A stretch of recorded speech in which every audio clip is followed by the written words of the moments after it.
I think that line you mentioned earlier that Cleveland says to Conrad on the book, I called it out as a storyteller.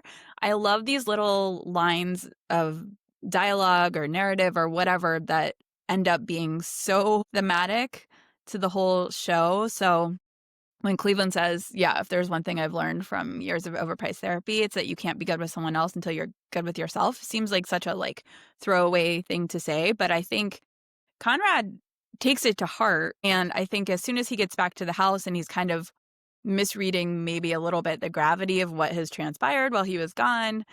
And like you said, I think he gets very in his own head. And I don't think Cleveland was trying to give him like advice to move away from this girl situation at all. But I think he's realizing how much he is not good with himself in that moment and how serious this thing with his mom is going to be. And he's being protective of his own feelings, but also of Belly. And it's just so much misreading going on. But I loved that line. And I think Conrad will also need to learn it in overpriced therapy in season 3.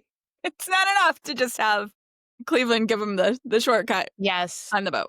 Yes. I mean, everyone needs to be in therapy in the show. Is that your favorite line in the episode? That was my favorite line. I think it was a clever and cleverly timed line as Yes. well. Well, for once, the last line of an episode is not my favorite line. I'm breaking my streak. Yeah, not with how this episode ended. I don't think you're gonna. No, Yeah. no. Yeah, I go back and forth between the first line of the episode, which is like my favorite memory or one of my favorite memories, started with a song and ended with a boy.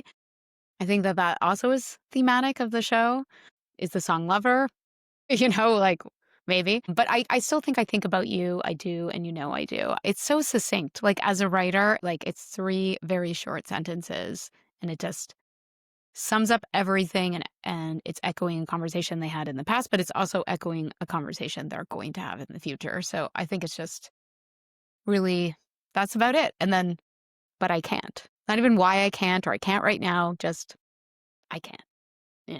So Yeah. Well, very tight. he feels like he cannot tell her why he can't. He feels like he can't tell 100%. Yeah. anybody. And yeah, Yeah. I think that's right. And